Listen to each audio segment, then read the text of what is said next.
Hubo un momento en el que el cielo guardó silencio. No por paz, sino por algo que se avecinaba. Era el tipo de silencio que antecede a la tormenta, que paraliza a los valientes y hace temblar a los espíritus más firmes.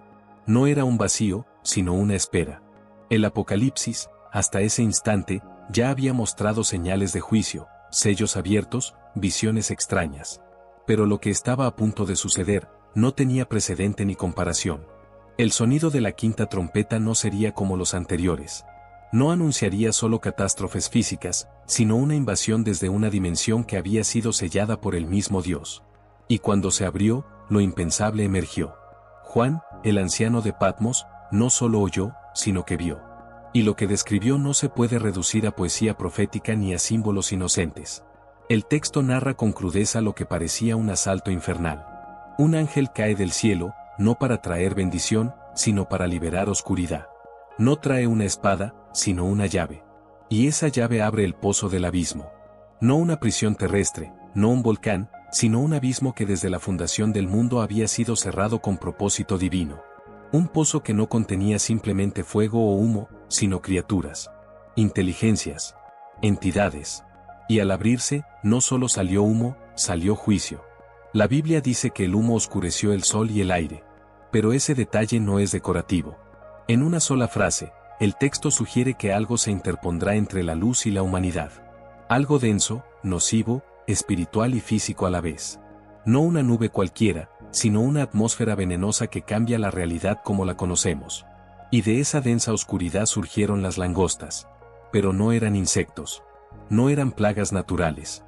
Tenían forma de guerra, cara humana, cabello de mujer, dientes de león, colas como de escorpión, armaduras de hierro. ¿Cómo explicar algo así si no con temor? Si estás sintiendo el peso de estas palabras, imagina verlas cobrar vida. Por eso te invito a que te suscribas al canal, dale un like, actives la campana de notificaciones y compartas este video con alguien más. Esta historia no es solo un relato, es un aviso. Aquel ejército oscuro no tenía permiso de matar, solo de atormentar. Por 5 meses, los hombres buscarían la muerte y no la hallarían. ¿Qué clase de juicio es ese? Uno que no termina con el cuerpo, sino que perfora el alma. Uno donde el castigo no es dejar de existir, sino continuar existiendo bajo terror incesante. ¿No suena a locura? Pero es lo que está escrito. Un tormento que no consume, sino que mantiene. No se trataba de destrucción, sino de quebrar la resistencia espiritual de una humanidad endurecida. Y lo más inquietante es que Juan no da espacio para la esperanza en esta parte del texto.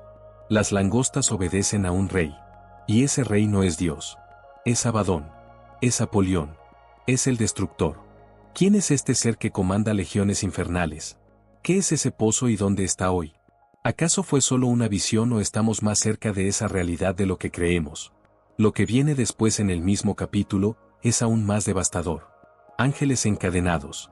Ejércitos de millones. Fuego, azufre, y una humanidad que, aún viendo todo esto, no se arrepiente. Porque el infierno no solo se desata desde abajo. A veces, comienza en el corazón que ya no teme. Cuando la quinta trompeta resonó, no fue un simple sonido celestial. Fue un estruendo que marcó una grieta entre 2 dimensiones. Y entonces, cayó una estrella del cielo a la tierra. Pero no era un astro. Era un ángel. Uno que había recibido autoridad, no para salvar, sino para liberar. En su mano no había milagros ni mensajes de esperanza, sino una llave. Y no era cualquier llave. Era la que abría el pozo del abismo. Un lugar sellado por siglos, escondido del ojo humano, pero registrado en los planos eternos. No un infierno simbólico, sino una prisión real, profunda, insondable, donde entidades caídas habían sido confinadas desde los días antiguos. El momento en que la tapa del abismo se abrió no fue un espectáculo glorioso. Fue una pesadilla. Una bocanada de humo surgió con violencia, envolviendo el mundo en tinieblas densas. No era humo natural. Era una atmósfera corrupta, viva, venenosa. Y ese humo ascendió como si hubiera estado contenido por milenios, esperando la orden divina para cubrir el cielo. El sol fue oscurecido. El aire fue contaminado. La tierra quedó envuelta en una penumbra sobrenatural. No era solo sombra, era juicio.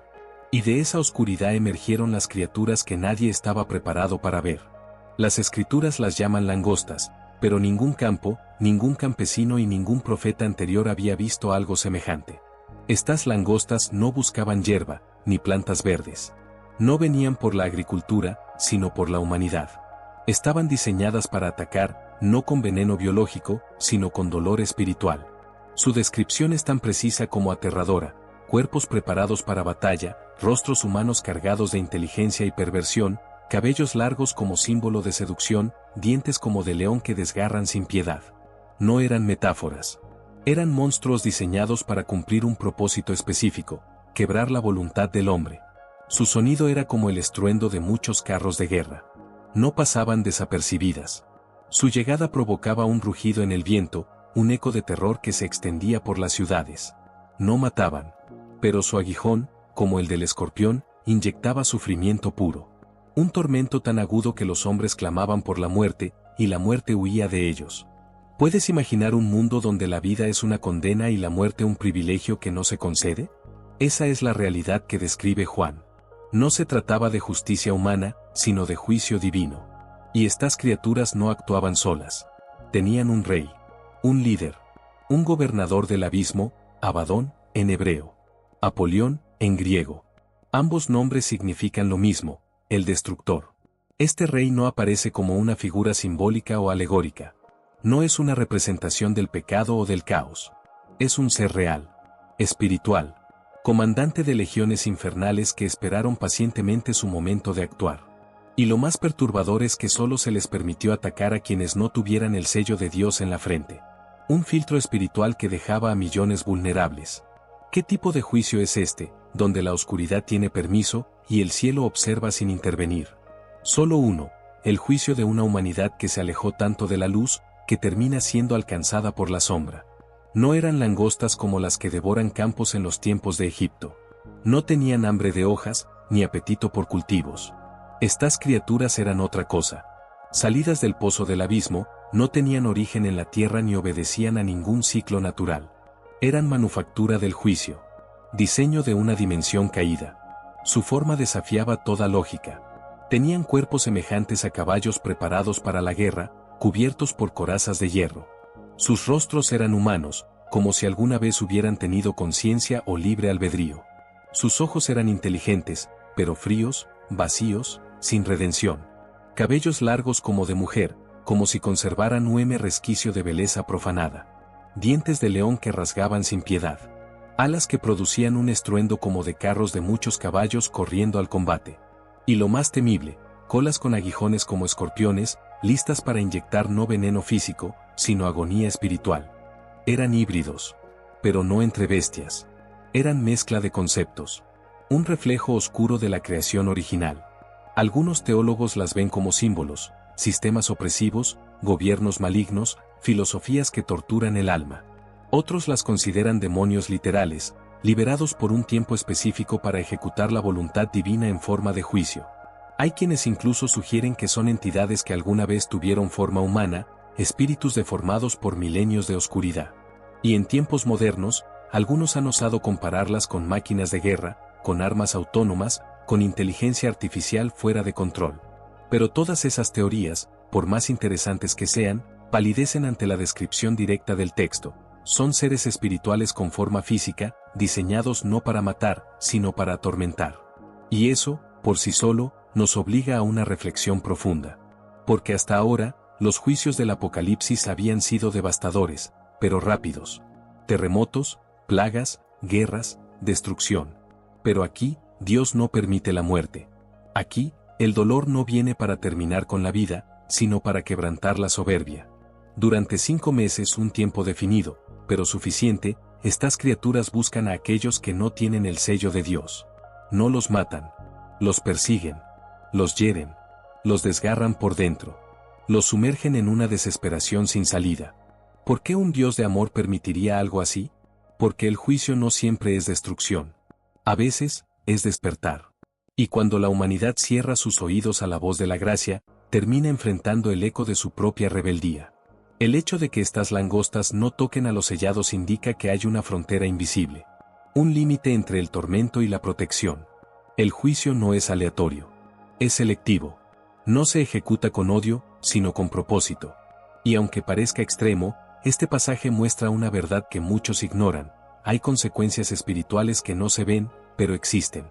Y cuando los cielos se abren para permitir que el abismo actúe, es porque la tierra ha dejado de responder al llamado de la misericordia. Entre todas las criaturas que emergieron del abismo, había una que no era como las demás. No atacaba, no volaba, no inyectaba veneno, gobernaba. El texto sagrado lo llama rey. Y no cualquier rey, uno que reina sobre el tormento, sobre las huestes demoníacas, sobre el abismo mismo. Su nombre en hebreo es Abadón. En griego, Apolión. Ambos significan lo mismo: el destructor. Y su aparición no es simbólica, no es alegórica, es literal. Es mencionado con nombre propio. Y eso, en el Apocalipsis, nunca es casual. Abadón no es un demonio menor. No es una sombra que actúa en secreto. Es un ser con autoridad delegada.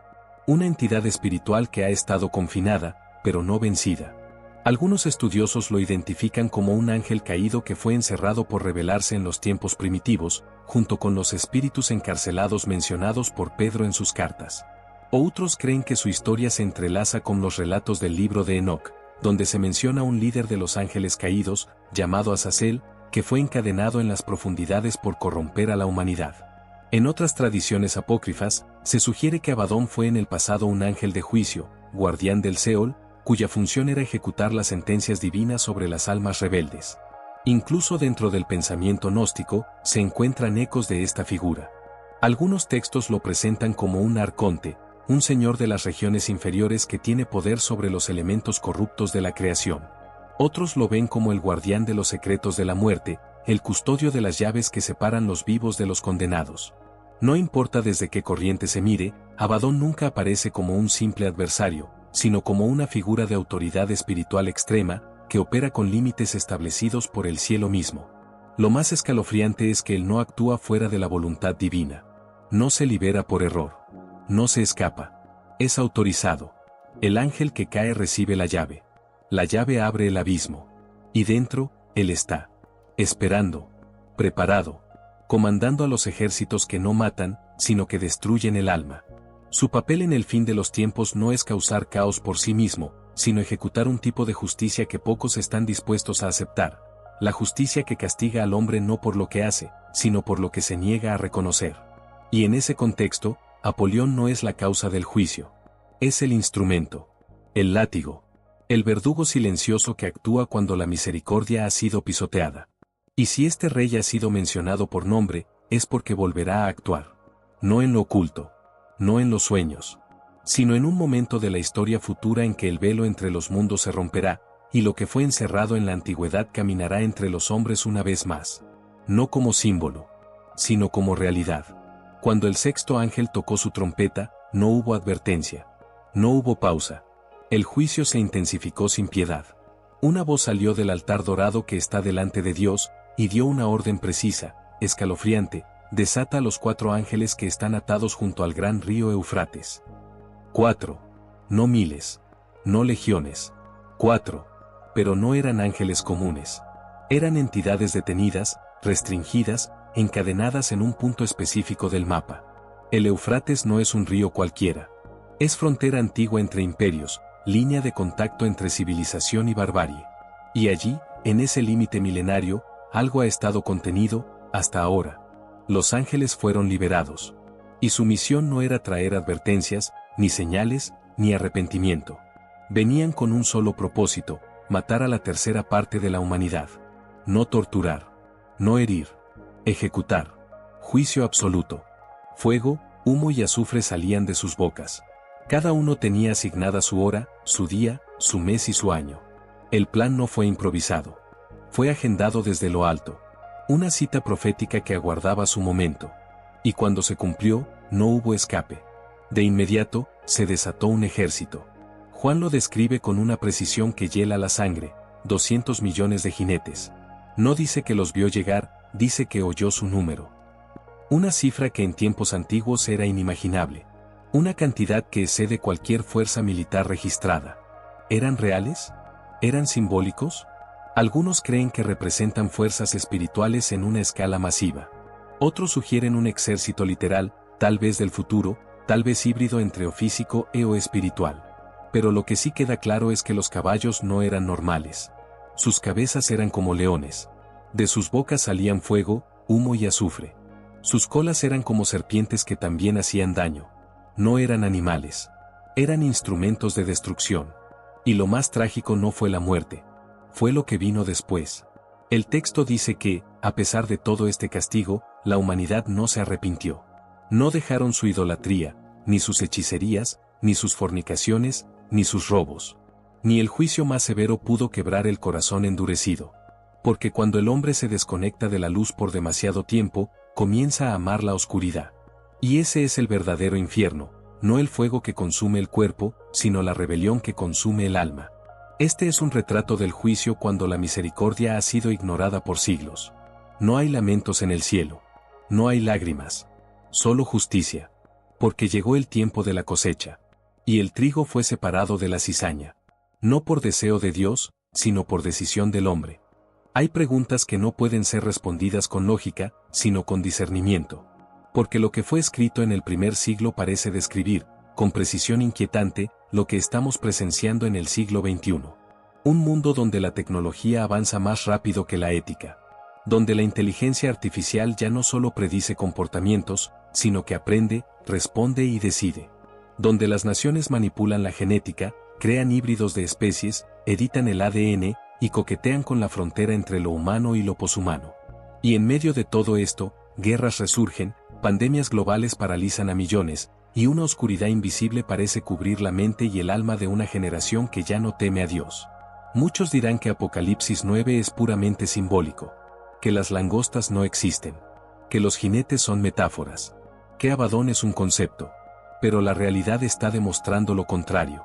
Hoy se habla abiertamente de portales dimensionales, de experimentos en colisionadores que buscan partículas que sostienen la realidad misma. Se especula sobre códigos secretos que abren puertas cuánticas, de inteligencias que despiertan sin alma, sin conciencia, sin límites.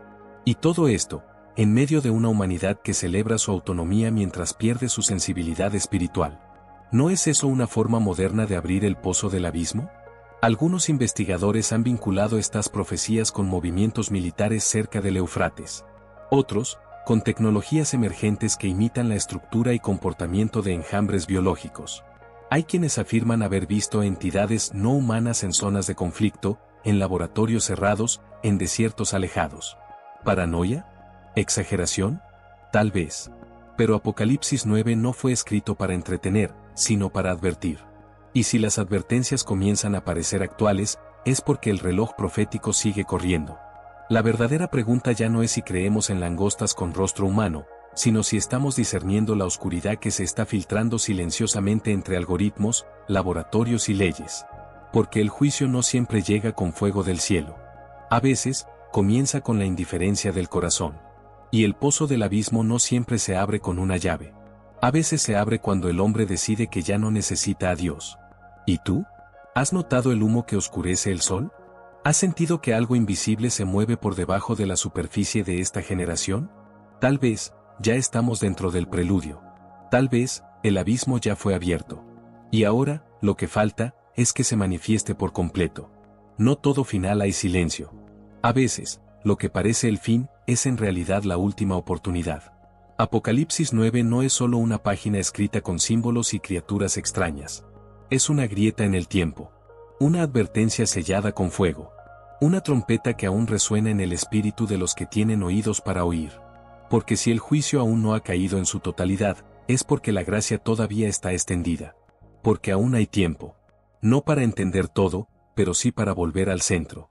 Lo más aterrador de este capítulo no son las langostas, ni Abadón, ni los ángeles destructores. Lo más aterrador es que después de todo eso, la humanidad no se arrepintió. Esa frase corta, casi susurrada por Juan, es el verdadero clamor del cielo. No se arrepintieron. No regresaron. No doblaron la rodilla. Porque el verdadero infierno no comienza en el abismo, comienza cuando el corazón ya no escucha la voz de Dios. Cuando el alma deja de temblar ante lo eterno. Cuando se vive como si nunca se fuera a morir. Y tú, que estás viendo este video, que has caminado conmigo por esta profecía oscura, no estás aquí por casualidad. Hay cosas que el alma siente antes que la mente entienda. Y si algo dentro de ti se estremeció, si sentiste que este mensaje te toca más de lo que puedes explicar, es porque el Espíritu de Dios aún llama. Aún busca. Aún espera. No para condenarte, sino para sellarte. Para marcarte. Para preservarte cuando el abismo se abra del todo. El tiempo es corto. La oscuridad avanza. Pero hay un sello que el juicio no puede tocar. Hay una luz que el humo no puede apagar. Y hay un nombre que el destructor no puede pronunciar, el nombre del Cordero. Si lo invocas, si le entregas tu vida, si te consagras de verdad, entonces, cuando las trompetas suenen y los cielos tiemblen, tú no temerás. Porque no serás contado entre los que sufren, sino entre los que vencen. Si este mensaje habló a tu corazón, no te lo guardes. Suscríbete al canal, activa la campana de notificaciones y comparte este video con alguien que necesita abrir los ojos antes de que sea demasiado tarde. Lo que viene no se puede detener, pero sí se puede enfrentar, si estás del lado correcto de la historia.